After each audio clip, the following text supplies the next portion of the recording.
This is a good movie podcast with Katie and Joe. Hello, everybody. Welcome to another episode of This is a Good Movie Podcast with your host, Joe Bates, me. And Katie Hetledge. You. We failed at recording this earlier today because I was in the weirdest place to record. I was spiraling. They don't need to know that. We could just pretend like everything is normal and you're fine. Oh, okay. I am doing good. Everything is fine. No, my work computer just didn't work all day, and my boss is like, "Can you do stuff?" I was like, "Hey, man, no." So yeah, you tried. You tried to do things. Have you? Oh, you have had this. I was gonna say, have you ever had an issue where a computer was broken for work? Well. Yes. I mean, some could say broken. Some could say I dumped an entire glass of water on my computer 2 hours before I had to go to the airport to fly across the country. So what I did was first cried. A lot.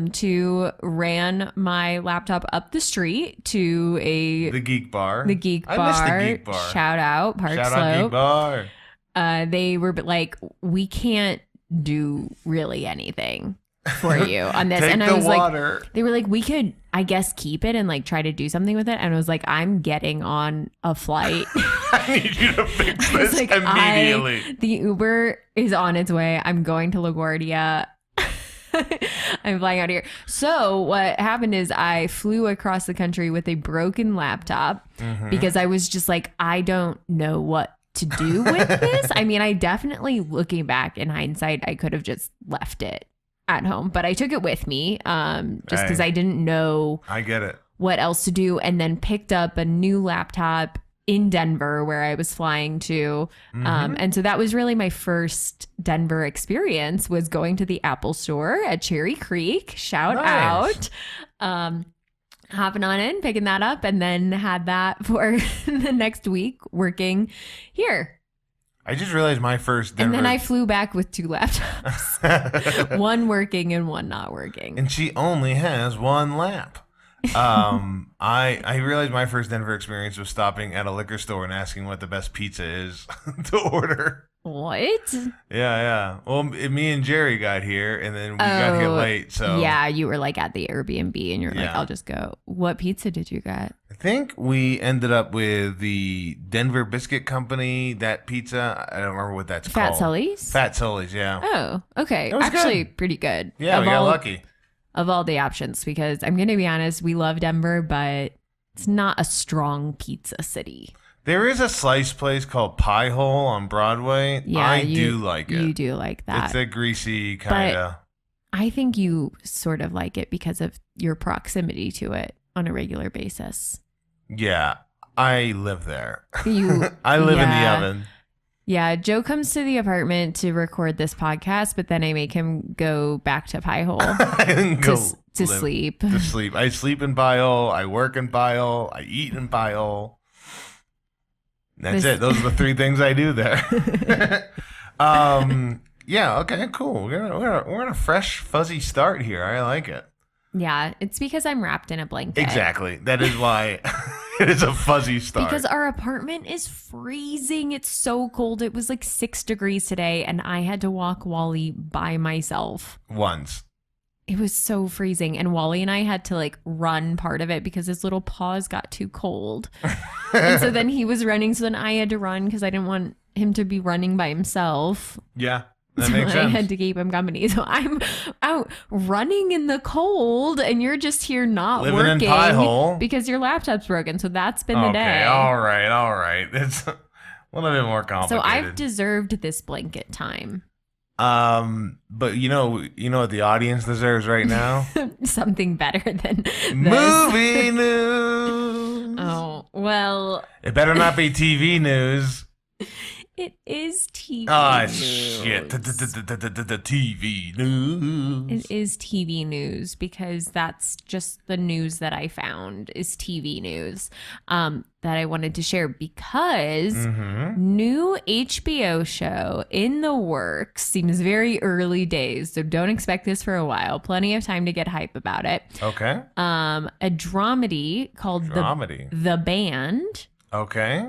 starring Who? one of your favorites and mine, What are you, a game show? Ben Stiller. I don't know if I know Ben Stiller from any TV, honestly. I'm trying to think about don't it. either. I mean, I know that he is one of the people behind Severance. Yeah, he's definitely got his name on and- Severance. And I guess the morning show too, which I didn't, but I don't watch that. So Oh, it is the morning show? Man, he's got a big apple. that's what deal. his company is behind Severance and the morning show. Oh, interesting. He also is the Silo in Silo. No, he's not. They all live And then inside of so Ben it's like Stiller. his company and then the co-creators of Search Party, which is maybe one of the most recommended shows to me that I do not watch. Oh, yeah. I felt like we were going to watch it at some point, but then we just watched After Party. Which we love. Yeah, that was Yeah. pretty good. 2 seasons in a movie. So that's coming Nice. sometime. Did you know Netflix, and I don't know, sometimes I see stuff on Facebook and I'm like, is this like a fake ad news? Is this like propaganda? And do I know anything? Like, am I losing my mind? What is reality? Is this AI? But I believe Netflix dropped a bunch of money for a comedy, a TV comedy, which is Adam Sandler and Jim Carrey starring together. What? Yeah. Okay. Wow. Lots of TV news. Lots TV of TV news happening. But yeah, that's TV news. Thank you so much, folks. And that's our episode. We're doing a short one. Now we got to talk about this movie that I made Katie watch called No Country for Old Men. 2007. May 19th, 2007 is when it was at Cannes. November 9th, 2007, it debuted all across the nation. Its budget was $25 million, just $25 million. Okay. What do you think the box office was?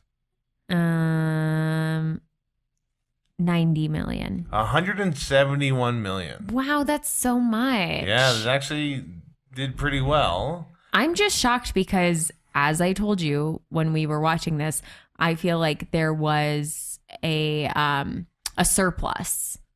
There was an oversupply of Western thrillers in the year 2007. Well, you know what? What are some of the movies you mentioned that is one of those things? Okay, and I haven't seen any of these. Yeah. But I remember when this movie came out, and so did 3:10 to Yuma, and what was the other one? The other one is important. There Will Be Blood. Yeah. So all of those came out, and I always think that they're all the same movie in my brain. Interesting point about what you just said. Some of this is filmed in Marfa, Texas. Okay. For this movie, No Country for Old Men. At the same time, There Will Be Blood was being filmed in Marfa, Texas. It's so crazy how that happens. It's like No Strings Attached and Friends with Benefits all over again, except actually I think Were they maybe in the that same happened apartment later. building? Like, they're being filmed at the same time? But they came out around the same time and were basically the same plot, and they separately star Ashton Kutcher and Mila Kunis, who at the time were doing a real life Friends with Benefits. Yeah. Well, I don't want to. You haven't seen No Strings Attached, right? No, I have not seen any of those. I have to save that. There was a moment there, There Will Be Blood, they were testing one of the oil derricks, and the smoke was so bad it ruined a day of filming for this movie. That's wild. Yeah, isn't that crazy? At some point, you think, why didn't they just team up? And make There Will Be Old Men. There will be no country for old men's No blood. Country for Blood. That's a vampire movie. Yeah. So, Katie, what did you think this movie was going to be? Okay, well, here's what I wrote down before watching, because all I knew about this movie was that I think there's like a meme of Javier Bardem from this movie. I don't really know. Maybe him drinking the milk or something. I don't think. Yeah, maybe there is like. He's very recognizable from this movie. Yes. I mean, he is the reason this movie made so much money. Sure. So I said, weird Western serial killer murders people because he's upset about his haircut. Which is, we don't know if that is one of his motivations. We don't know his motivations. honestly, we don't know any of his motivations. And that is an issue that I have with this film. Well, I think he is just a hitman who's doing his own thing outside. I just wish there was more backstory to pretty much every character in this. And honestly, they had time. It's a long movie. This was based on the book No Country for Old Men by Cormac McCarthy. Sure, good old Cormac. In the book really, it's a book told from the perspective of the sheriff. So the sheriff narrates like every chapter. I guess it does start off with the sheriff narrating, but like then we don't actually meet the sheriff, Tommy Lee Jones, until much later. Yeah, the Coen brothers decided to take that, not be so focused on that, and kind of focus on the three main parties, which is the sheriff, Josh Brolin, Lynn Moss, and Anton Chigurh, which is Javier Bardem's character. Yeah, I just think if you've got Tommy Lee Jones, you should use him. Yeah, well, one of the reasons they're in Marfa, Texas is because Tommy Lee Jones says we have to film some of this in Texas. We can't. It was mostly filmed in Nevada, but they're like, we have to film some of this in Texas to get that mystique.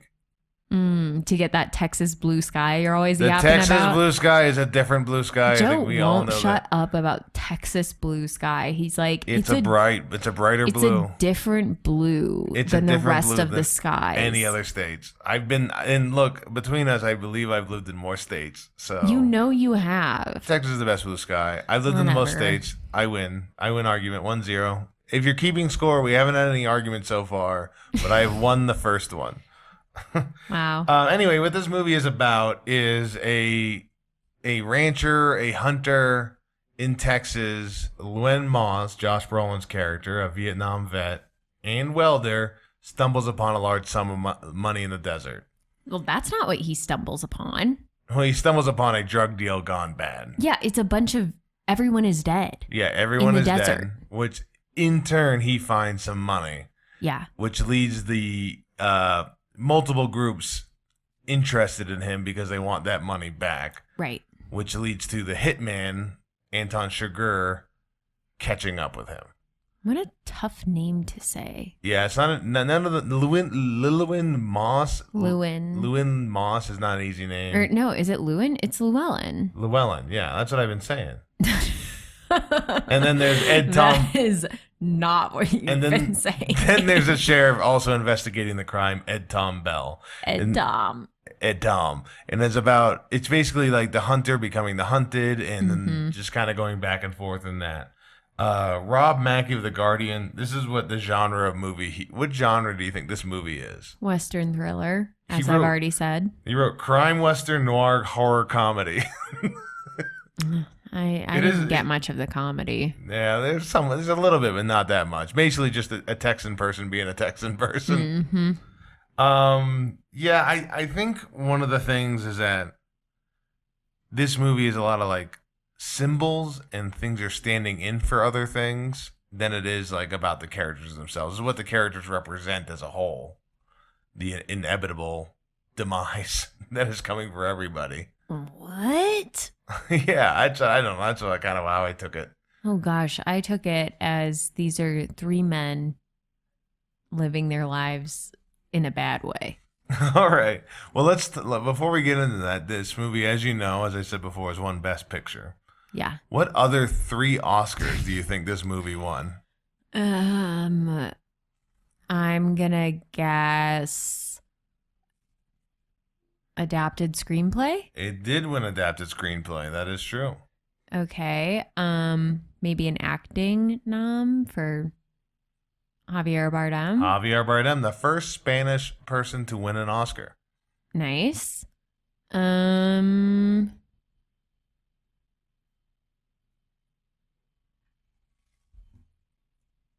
Directing? Yes. You got Oh my gosh, I got nailed them all 3 right? of them. Yeah. Wow. It is one of 3 films to win Best Director as a duo with the Coen brothers. One of them is a movie a long time ago nobody cares about, and the other is Everything Everywhere All at Once. Wow. So the Academy is very strict, I found out, about directors' duos because they don't want actors kind of slipping into getting a co-director role. Sure. So I thought that was interesting. But yeah, let's basically. I feel like this movie is about three characters. We should just talk about those three characters Okie dokes. and their lives. Interesting note: none of the three characters are ever shown in the same shot together. That tracks with how I viewed the movie. All right, let's start with Llewellyn. They do some chit chat on the phone. They do some chit chat on the phone. Yes, that is true. But I don't. Does Ed Tom ever talk to either one of them? He talks. Llewellyn Moss's wife is the only person to talk to all three characters. But I don't think Ed Tom talks to the other Llewellyn. two. Llewellyn. Mm-hmm. Carla Jane. Yeah, no, I don't think that Ed Tom does talk to any of them. Because Ed Tom is the hero of the supposedly the hero of the story. Yeah. Anton is the villain, and Llewellyn Moss is just kind of stuck in the middle. Yeah, but the movie pretty much starts with Llewellyn, so then you think he is the hero, but spoiler alert, he dies. Yeah, he dies. What did you think of the character in general? Of Llewellyn? Yeah, of Llewellyn. Oh, very confusing. Very confusing, man. Yeah? Because if I was out in the desert by myself for, I guess, some hunting, and then I came across a bunch of trucks in a circle and a bunch of people who had been shot and were all dead or dying, and also dogs shot, dead. But I will then say, I would be like, I don't want any part of that, and I'm gonna walk away now. And he did the opposite, where he walked right up to it and interacted with people, and then was like, when he realized it was there were a lot of drugs involved, then he was like, oh, I bet there's money somewhere, and then like proceeded to follow a trail of blood, kind of, / like he was just walking around. Yeah, he was looking for shade. He goes, if I was running from this, I'd be looking for shade to hide out. So then he finds the money, but like that just seems like a very dangerous chain of decisions that he has made. Yes. And I would not be doing any of that. So I was very confused the whole time. And I do think that if I had a little bit more backstory on him to understand his motivations, that would have helped, because I disagreed with pretty much everything that he did in the movie.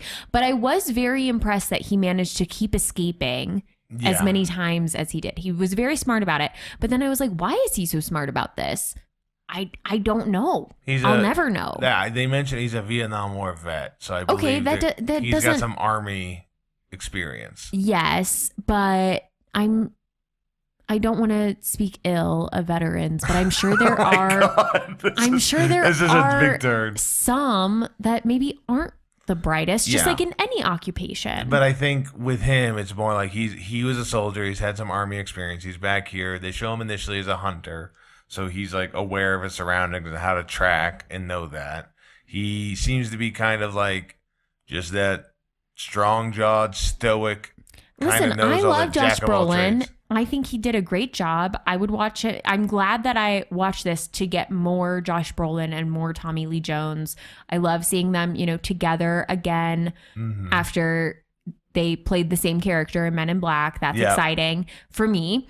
So I'm all for that. And I thought he was great. I just wanted to know a little bit more about why he suddenly was like, yeah, I'm just going to, I guess it is $2 million, but like, well, he gave his life for it. So yeah, I mean that's the kind of thing he has greed, and that sin has to be punished. Sins. Okay, which is what comes in the Grim Reaper character. Did you think? Were you like impressed with his ways of like getting around stuff and like trying to make sure he's on top of things ahead of time? Like, were you impressed with like, okay, he's like, all right, I've got money. Someone's going to look for it. I need to get out of here or I'm going to die. So I need to send my wife away, and then I got to do all this because they're going to figure this stuff out. I was like, wow, he really acts like someone who has done this before. Yeah. And that's a prequel I would watch. It's him doing the exact same thing. Yes. But in that one, he would live. Yeah, it's so a that he prequel. can get to this movie. Yeah, so you just want no one dying ever. Absolutely. Well, 2 of the 3 characters don't die in this. Only one of them does. No, there's plenty of other characters that don't and that do. Well, so. we'll talk about the ones that die when we talk about Anton, I believe. So he plans on running away. He gets in the hotel. He's found in the hotel. Mm-hmm. He figures out the only way they can know it is a tracker. Right. But the time he finds that out, That's the scariest scene ever. Well, I guess not ever, but it's really scary. it is. I mean, Because Anton it's like Chigurh is one of the scariest characters I've ever seen. He figures out the tracker in the briefcase like it's too late. Yeah. I guess that's because otherwise it wouldn't be a very exciting movie or book. A I wish he'd figured it out like a day before. A day before. So we could lose him. I misremembered, but when he found the tracker, I thought he was going to use the tracker to his advantage. No, he just like sets it down and then immediately Anton is there. And I mean, he has the, foresight to try and like be ready for him. And he is like, he does. I mean, it was close. It is close, but he does make it out, which is good. Frightening. Anton is just everywhere. Yeah, he's an unstoppable force. What do you think about Carly Jean, Llewellyn and Carly Jean's relationship? Well, they did. At first, I was like, who is this? Yeah. They didn't seem married at all. But by the end of the movie, I liked her. Yeah, she had more I was like, wow, you really just. agency later on. What a bummer. I mean, the end of the movie, it's. Yeah. Her husband has just died. Her mom has just died. And now she gets home after a long day of funerals. And who is greeting her? A murderer. A murderer, yes. And what is he waiting to do? Kill her. Yeah, well, that's in his title of his name. That's what he Murderer. does. What? That's not the title of his name? Title of his job. All right. What does that mean? I don't know. His name is Anton. Sugar. Llewellyn, I really was. You can't not root for him, even though he is like stealing money and probably should give up the money as soon as like he's realized his wife's life is in danger. It's drug money. Yeah, I mean, he doesn't seem to like her all that much. He does send her away, which is nice. He likes but her. Well, he didn't give up the money. No, he didn't. But he thought again, that's pride. Yeah, he thought he could outsmart everyone. And I believed him. Yeah, I thought he was going to make it to the end because, again, I thought he was the hero of this film because they start off with him. He, at one point, he has one big face-off with Anton. Before that, he has a trick he does where he puts the briefcase of money in the air conditioning vent and is able to get it from the room behind. Mm-hmm. That was great. I really liked that. Yeah, very smart. Just constantly thinking of how to get through things. But he goes to Mexico and he crosses the border and just throws the money over the side of the bridge. Yep. And I'm like, that's a real risk. No one's going to go, hey, what's that bag down there? Well, he didn't have that many options. No, he didn't have a lot of options. He was bleeding profusely. Yeah, and he thought maybe knowing where the money is the only chance he has of living. Yeah. And then he meets Woody Harrelson. Yeah, so many random people in this movie. I don't really get what that group of people, like, what is that business? So they're in the drug business. This is my understanding, and you can correct me if I'm wrong. Okay. The Mexicans Yeah. brought the drugs. Okay. Stephen Root's company or group brought the money. Gotcha. That deal went bad. Sure. I think some other group or maybe somebody tied to the money people, they brought in Anton. And Anton's like, I got this. And yeah, it's not super clear how Anton is related to this. So I fully, like, I think he's part of the Stephen Root group. Right. But at the beginning of the movie, he's just sort of killing people randomly. Yeah, so he's a I thought psychopath. he was just a killer, and then he like shows up to try and figure out who took the money. Yeah, no, he's a crazy person. Yeah. Like, he is just like, Right. he's like the Joker kind of person in this thing. Mm-hmm. And then Stephen Root and William Harrelson are like, oh, we got to stop this psychopath because he's not playing by the rules that we agree to as drug hitmen. Right. So I think he is with that group, but he splintered off to do his own thing. Okay, I guess that makes sense. But then he ends up killing Woody Harrelson. Yeah, so- he does. But I think that's what Stephen Root and Woody Harrelson are there, and they're like, yeah, and then we brought the wrong guy into this job, and he's crazy. Mm. And then Woody Harrelson's like, well, yeah, you're fucked. Like, this guy is a terrible. Yeah, he kills all of them. I think he kills almost everybody in this movie that speaks, except the gas station clerk. And he doesn't kill Tommy Lee Jones or his buddy. Yeah, or Tommy Lee Jones and his buddy. His buddy, by the way, played by who plays Wendell in this movie, played by Garrett Dillahunt. Okay. He auditioned 5 times for the role of Llewellyn Moss. And I got to tell you, that is a different movie. Yeah. That's like more of a comedy. Another person for the role of Llewellyn Moss, Heath Ledger, was in talks. He withdrew to take some time off instead, and then later did The Dark Knight. He would have been good. Yeah, his Oscar win succeeded Javier Bardem's role in this movie. So he won the Best Supporting Actor the next year. Okay. So Javier Bardem won this one. The next year, Heath Ledger won. And Heath Gotcha. Ledger was almost auditioned to be the opposite of Mhm, Javier Bardem in this movie.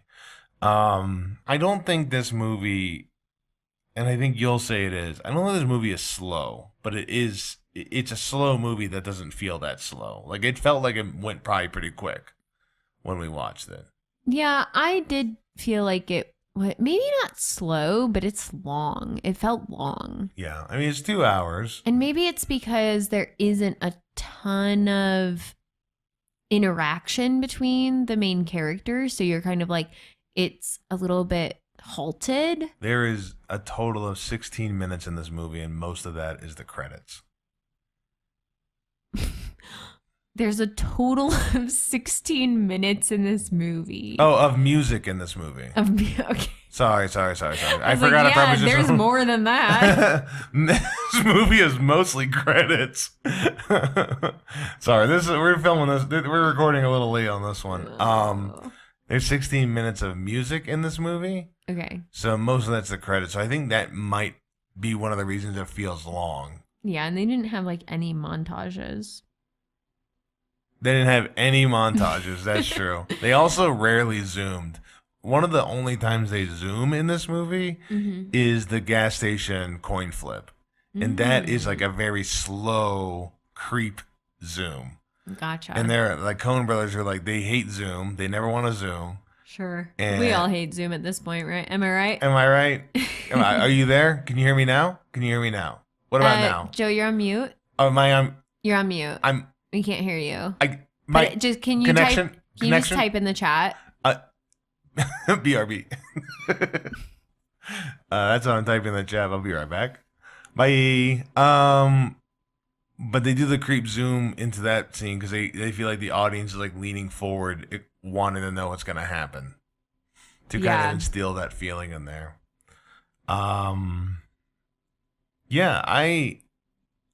So I think that there is a lack of music, and there's a lot of ominous long shots of people in fields or slowly walking away.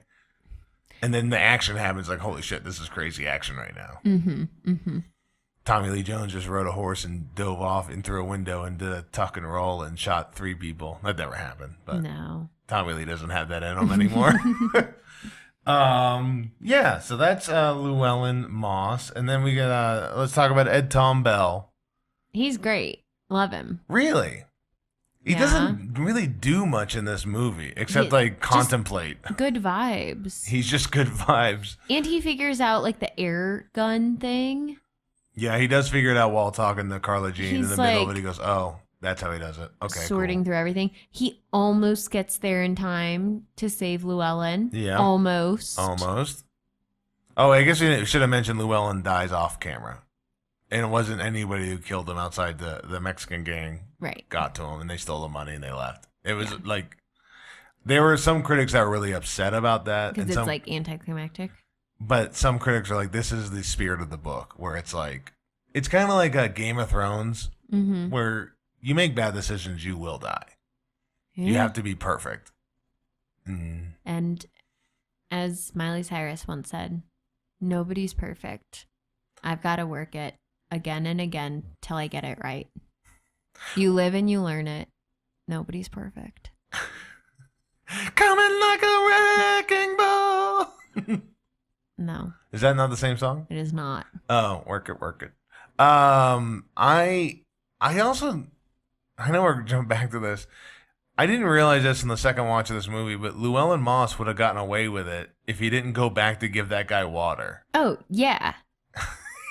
He felt guilty, went out to give some guy dying water, and then that's how they found out who took the money. Yeah, because then his truck was there when they arrived. And then he just starts taking off into the fields.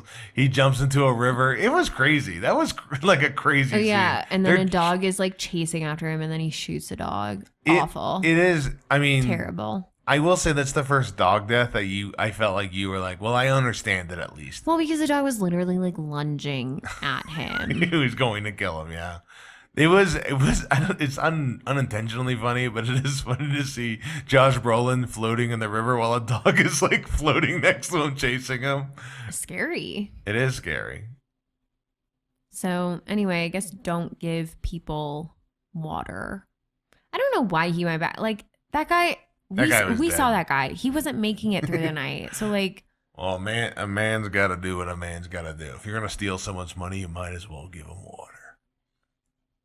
No. Oh, okay then. Well, it cost him everything. Well, I mean, eventually they would have found the tracker, and they might have found him that way. But yeah, it did speed things up. But he figured out the tracker. Yeah. Whatever.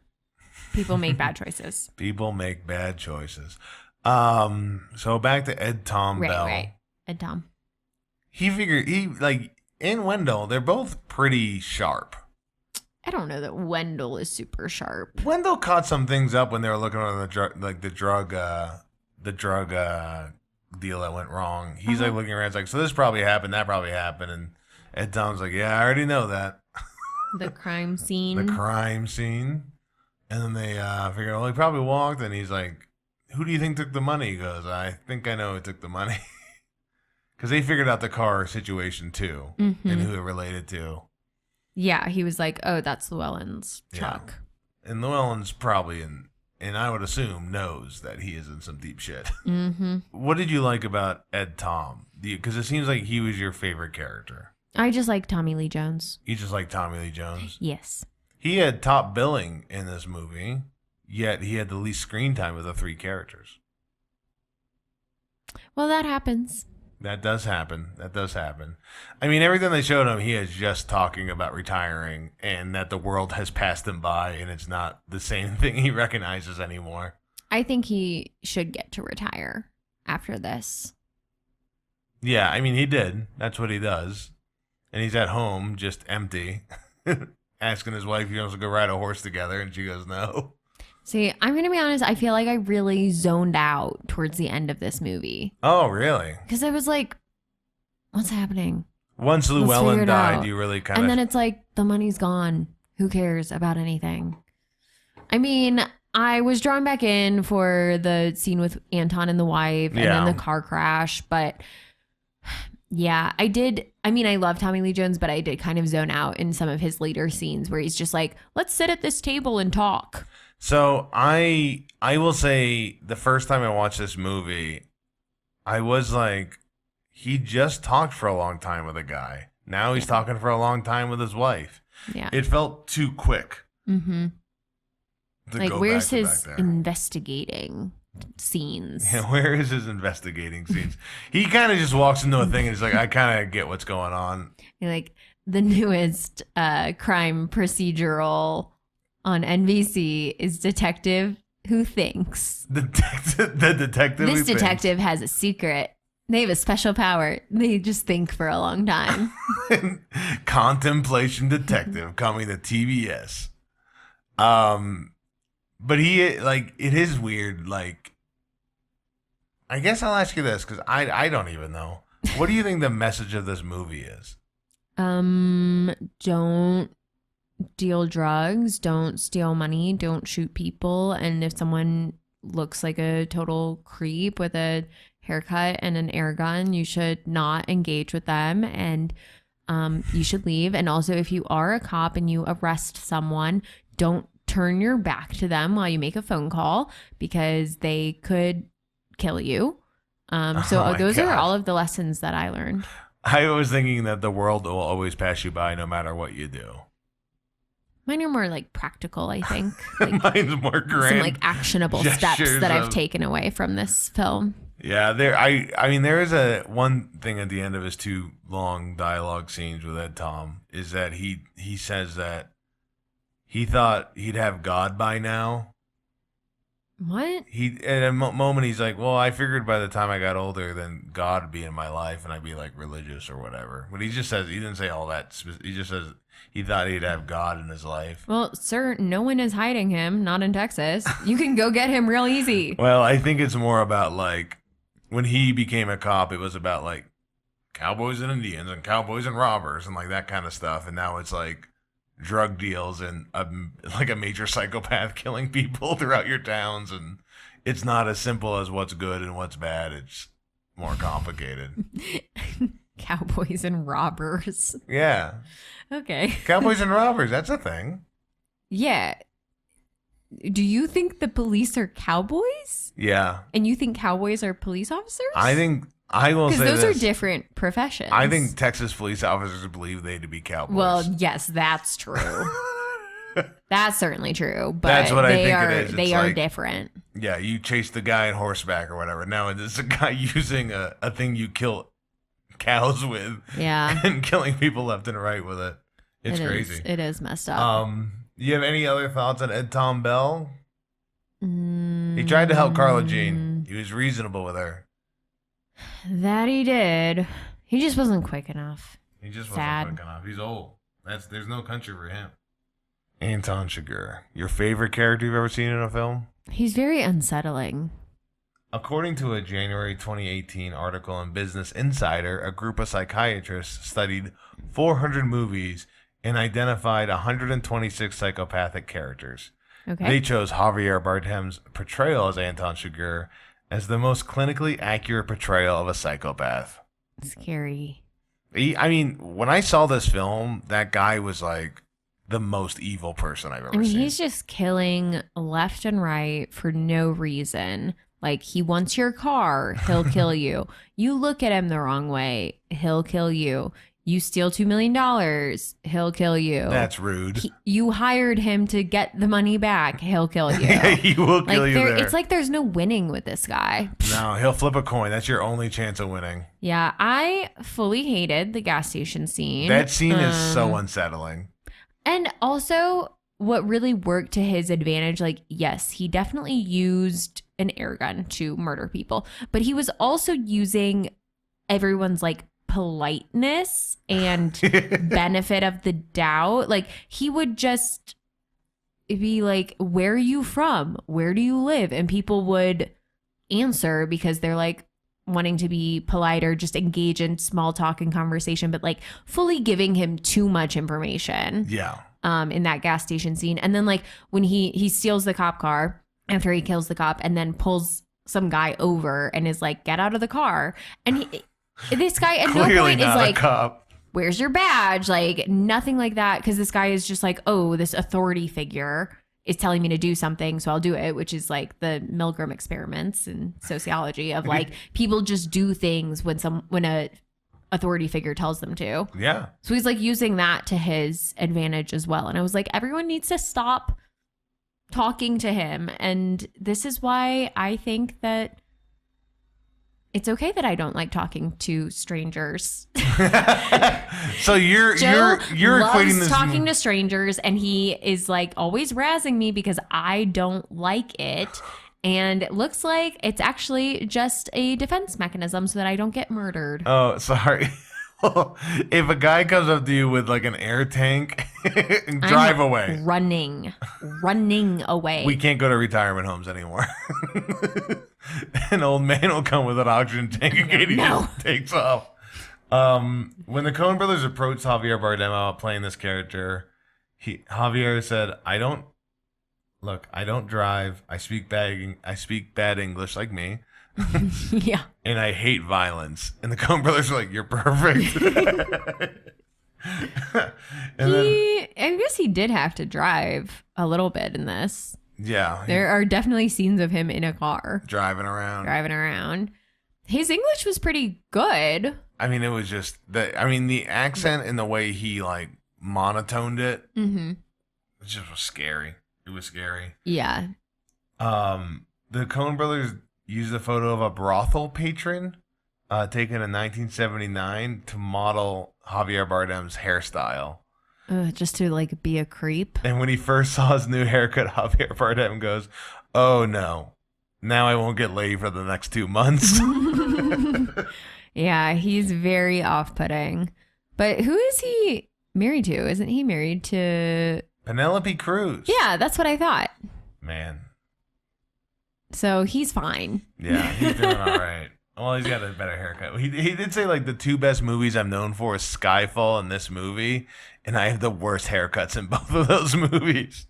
I haven't seen him in Skyfall. He's like he's got a really weird blonde haircut. I don't really know Javier Bardem for much, except he is the like villain in Pirates of the Caribbean 5. Yes, that's which I did watch recently, as you know. Yeah.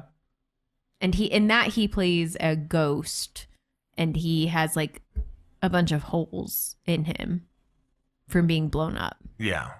So maybe it was that character later on in the Pirates world. Do you think it's the same character? No, I know it's not. I don't think it is, actually. I know it's not because he has a different name and a different job, and it's a different time. I mean, I honestly could watch him have a conversation with anybody in this movie. It's like I could too if I wanted to rip my eyes out. Okay. When he talks to Woody Harrelson's character, and Woody Harrelson's like, "Hey man, like look, dude, like we know what the drill is." Yeah, Woody Harrelson comes in thinking he's talking to like a normal person. And he's fully not, which is just he's wild. Like, I know where the money is. Just, you don't have to kill me. I know where the money is.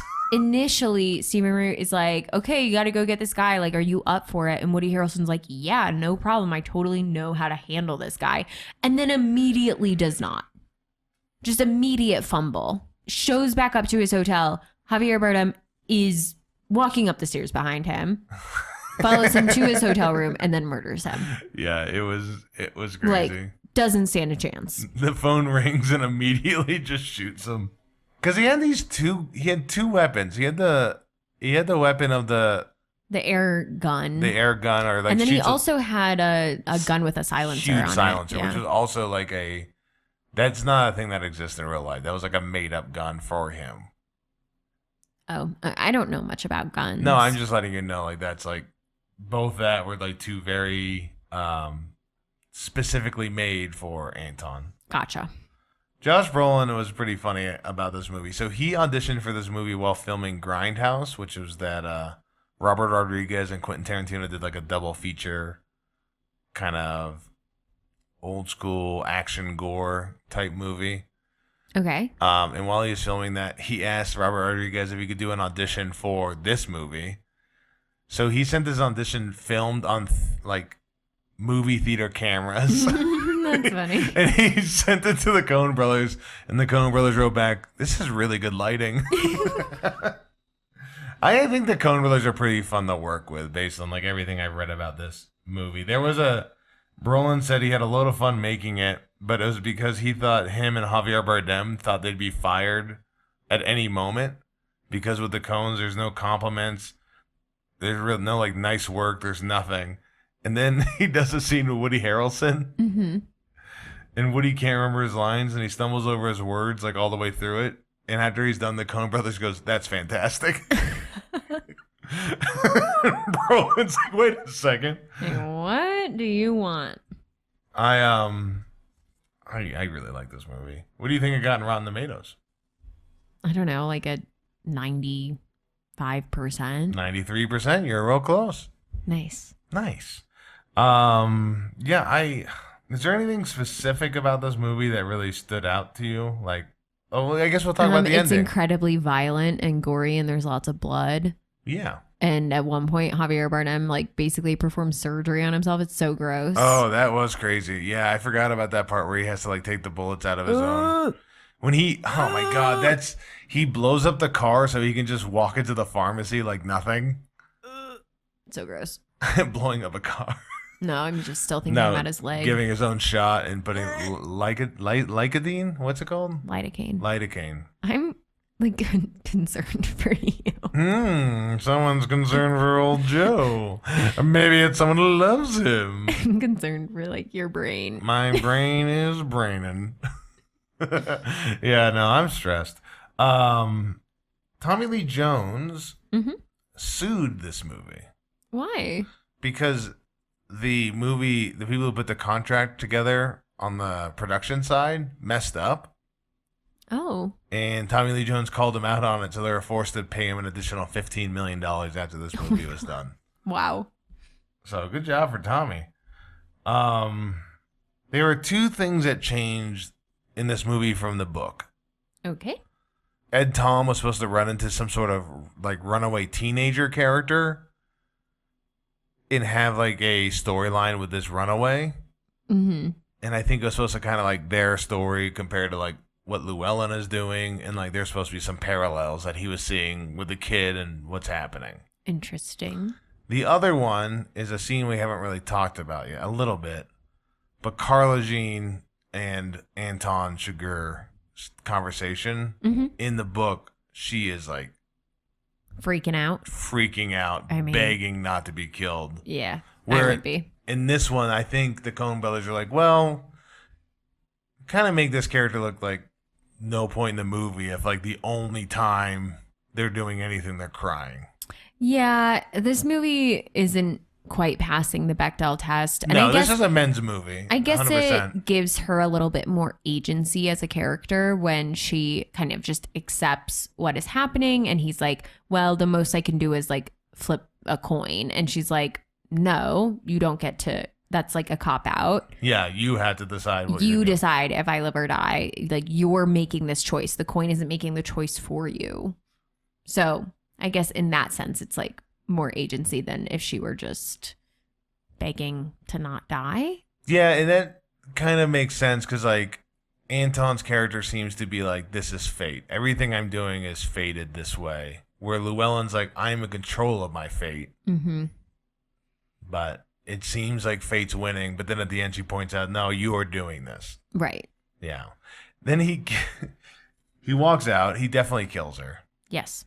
And he drives off and just gets in a horrible crazy accident. car accident, like out of nowhere. I remember in the theater seeing that. And I was like, whoa. Like it blew my mind when he like got hit by that car. Yeah. And then he just puts his bone back in his body and walks off. What did he pay that kid? $20? He paid a kid like $100. He paid the kid $100 covered in blood. And then walks away. I was like, sir, you're not getting very far. You're like not walking very fast. Like if you're actually trying to outrun this, you have to walk a little bit faster. Honestly, if I was the cops, I would just let him go.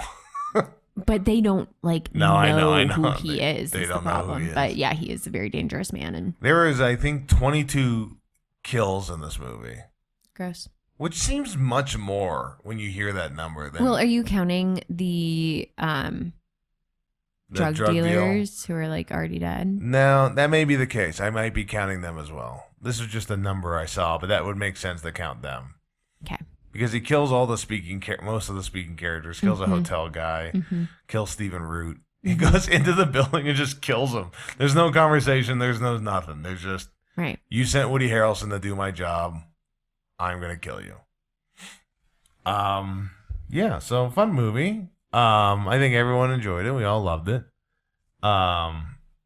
Best Picture winner, which next week we're going to be talking about the Oscars. Mm-hmm. Is Javier Bardem the scariest guy you've ever seen in a movie? I mean, maybe, but I can't just like think of every guy I've ever seen in a movie. And sometimes they're scarier for other reasons, like Stanley Tucci in The Lovely Bones. It's I never seen that movie. terrifying. Oh, really? Yeah. Speaking of Stanley Tucci, Mark Strong tried out for Javier Bardem's role. Speaking of Stanley Tucci. That's funny. I know it's funny. There's a video game called Grand Theft Auto 5. Mhm. Best-selling video game of all time. In it, there's a point in the street, just randomly, it'll randomly occur sometimes. You can be driving by and you'll see like 4 trucks and a bunch of dead people and a briefcase in the middle. And if you go and take the briefcase, it's like $25,000. Okay. And immediately people start chasing you to kill you. No. So I think that was inspired by this movie. I couldn't find any ties to it, but So stressful. it's so stressful. Yeah. Yeah, that's do you have any takeaways you'd like to discuss? My normal takeaway is that we should not have dead dogs in movies. That's always, if there's ever a dead dog, that'll always be one of your takeaways. It's just, I would argue, never necessary. If you have to do it, then it needs to, the entire movie is about that. It's a Marley and Me situation. And if it's not, then like, I'm sorry, but you I actually haven't seen Marley and Me. Don't ruin it. if it's not central to the plot of the movie, then you don't need it at all. And I think it's a normal takeaway because if you don't agree with me about this, then you're not normal. I guess, so what about a movie like John Wick? Because the dog's death is central to the plot. That's mostly a story about a man losing his dog. Yeah, that is a story of a man. As far as I'm concerned. A man getting revenge for his dog. Right, for his dog. Yeah. So without it doesn't exist. This movie can exist without dead dogs. This movie can, so that's. In fact, I would say it'd be better. What? Oh, man. We can create a new type of test. A dogdle test. Can this movie be good without the dead dogs? We don't need a test because the answer is always a resounding yes, it can be better without dead dogs. Okay. What's your other takeaways? My bad takeaway is that we shouldn't kill the heroes of the movie. Oh, my God. Or if you are going to kill them, then maybe don't trick me into thinking that they are the hero when they're actually not the hero. Oh my God, Katie, heroes can die in movies. That's a crazy take. Well, you said it's my bad take. Oh, that's your bad. Those are good. Yeah, that's a bad. Yeah, okay. I'm good with that. I'm bad with that. And my good take is, hey, movies, stop giving serial killers ideas of new ways to kill people. We already have enough. We don't need these air guns. We don't need innovation in murder. Okay. We don't need innovation in murder. Someone is watching this thinking, well, I could do that. No.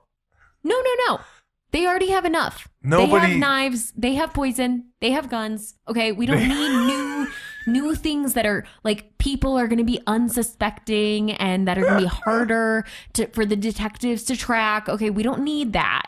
I love they have knives, they have poison, they have guns. Yeah. Just poison is just a funny thing to throw in. For the women. For the women. Let's hear it for the women. Let's hear it for the women serial killers using poison. Okay, shout out. Poison her story. Okay, yeah. I mean I think that is a good takeaway. But I don't think this has led to any murders. You don't know. You have literally no idea. There is absolutely no way for you to confirm that. Yeah, I guess that's true. I guess I could see if anyone was caught with one of those guns that kills cows. Unless someone is literally writing a manifesto that's like, I watched No Country for Old Men and that's why I murdered people, but they're not going to do that. Yeah, but he's not the Joker. Now that's inspiration. Mm. All right. Who would you cast Wally in as this movie? He would be Ed Tom's assistant cop. Oh, Wendell? Yeah, that makes Wendell. sense. I thought you might have him to be the gas station clerk. No, it's way too scary. It's a way too scary situation. I don't want Wally interacting with this murderer at all. What time does this podcast close? When it gets dark? Well, it's getting dark. It's basically high noon. That is like such a such a suspenseful scene, but it is very funny. It is like visceral, the feeling of realizing you are alone with someone you don't want to be alone with. Like that is so scary, and you feel that in that scene. Like there's like, oh, I need to get out of this, but I don't have anywhere to go. Think you're in like a public space, that you're safe, you're at work, and then all of a sudden you're like, oh no, I'm actually very vulnerable right now. I don't think there's any situation at all outside maybe your friend or family saying it, of someone going, I'll just come back when your work's done. Ugh. Like that's such a terrible sentence to hear. Oh my God. It was frightening just now, and we're married. Yeah, well, I wasn't even talking to you. I was talking to our third person on the podcast. Now, let's bring in our guest. An hour in, we'll bring in our guest. We do have Garrett Dillahunt with us, the man who played Wendell that we're replacing. Garrett, take it in. Take it in. What is he, a seamstress? Take it in. I was just saying, take it in what we're saying. Learn from us. You are being replaced by a dog. Take it in. Take it in. Take it in, Garrett. Awesome. Well, Katie, the people are wondering, is this a coda or is this a parasite? Is this a good movie? Oh my gosh. Yeah, this is a good movie. Yeah, I mean, it gets you in. I mean, the amount of stress you feel watching it. Mm-hmm. Not Uncut Gems but done very well. And very memorable characters. I'm glad you like the movie. I'm a big fan. All right, folks. Well, that is No Country for Old Men. It is a good movie. Next week, we will not be doing our normal stuff. We'll be doing our annual Oscars review. Yep. We'll go through some of the categories, talk about the movies we've seen. We still need to see 2 of the Best Picture nominees. Mm-hmm. But we will watch it. We will watch it. We definitely will watch one of them. Yep. The other one, I don't know. I don't know what we're going to see. We're going to try our best. We'll try our best. I am doing my best to see every movie. It is tough. It is difficult. I have watched some bad movies. There's a documentary, like they're good, interesting stories, but they're done like, isn't this interesting? I'm like, no, it's not. Yeah. Every time I like walk out into, Joe is like watching the saddest thing I've ever seen. The Girl with the Needle, don't watch it. It is the most depressing movie this year. Yeah, it has the most depressing title I've ever heard in my life. The Girl with the Needle? Yeah. Yeah. It is not good. You know who's not getting invited to a party? The Girl with the Needle.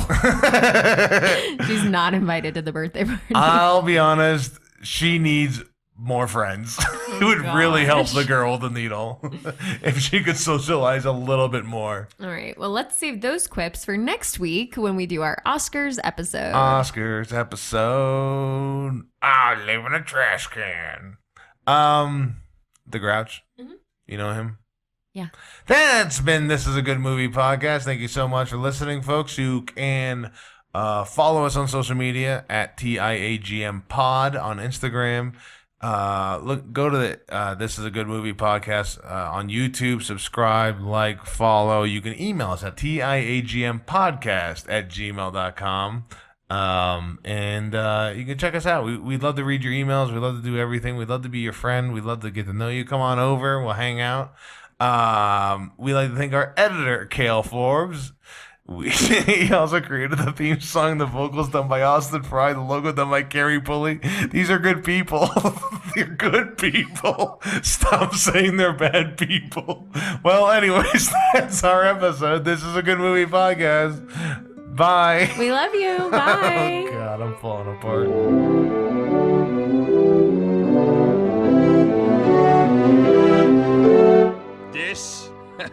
This is a good movie podcast with Katie and Joe.